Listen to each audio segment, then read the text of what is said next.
ডাকসু নির্বাচনের আমরা যখন প্রথম সাধারণ সভা করেছি সেখান থেকে বলছি এখানে অগণতান্ত্রিক চর্চা চলছে। দেখুন, ডাকসু থেকে যদি কোনো একটা স্টেটমেন্ট দেওয়া হয় এবং ডাকসু থেকে যদি কোনো ধরনের প্রোগ্রামের আয়োজন করা হয়, তাহলে তার যে ফর্মাল বডি আছে, 28 জনের যে বডি আছে, তাদের সবাইকে জানানো উচিত, অবগত করা উচিত, তাদের থেকে মতামত নেওয়া উচিত। এবং শুরু থেকেই এই কার্যক্রমগুলো কিন্তু চলে আসছে। এখানে এক সমন্বয়হীনতা আছে। হয়তো আপনারা 21শে ফেব্রুয়ারি ঘটনাটা দেখেছেন, এর আগের যে ঘটনাগুলো ঘটছে, এই যে সেন্ট্রাল ফিল্ডে একটা কনসার্ট হলো, সেখানে ডাকসুর পক্ষ থেকে প্রকাশ্যে মাদকের যে একটা প্রমোশন আমরা দেখতে পেয়েছি, এগুলো কিন্তু এই একদিনের ফলাফল না বা একদিনের ইস্যু না, এগুলো আসলে একটা সমন্বয়হীনতার ফলাফল আমি মনে করি।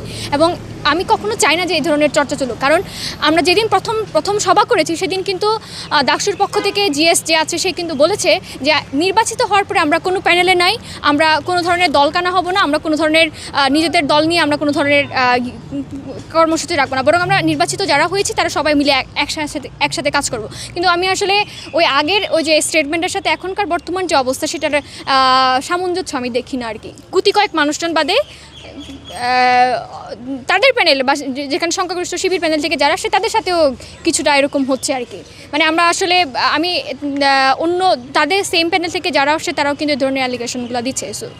সো আমি মনে করি শুধুমাত্র অন্য প্যানেল থেকে যারা আসছে এরকম না, বরং পুরো ওভারঅল ডাকসুর যে বডি সেটার ভিতরে একটা সমন্বয়হীনতা আছে। শাহবাগ থানা বা পুলিশটা যেভাবে একটা ফাটাকেস্তর মতো এরকম এরকম ইয়ার মতো এই যে মাদক বিরোধী অভিযানে এরকম নামছে, তা আপনাদের কি মনে হয় যে এই বাংলাদেশে পুলিশের ক্ষেত্রে বা যারা গোয়েন্দা সংস্থা আছে তারা কি জানে না যে মাদক কোত্থেকে আসছে?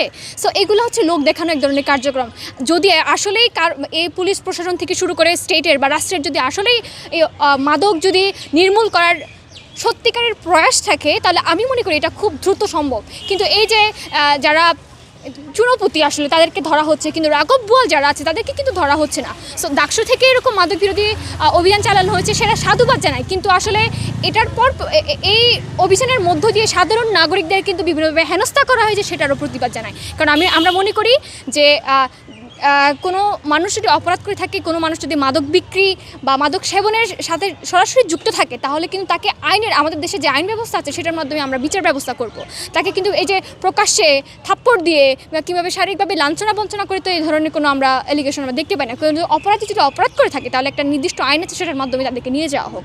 এবং আমরা এই যে দেখছি যে এই 2 দিন পর বা 2 মাস পর বা 3-4 মাস পরে এরকম একটা মাদক বিরোধী অভিযান চালানো হয়, এগুলো আসলে কি কোনো সমাধান আমরা আদৌ দেখতে পেয়েছি?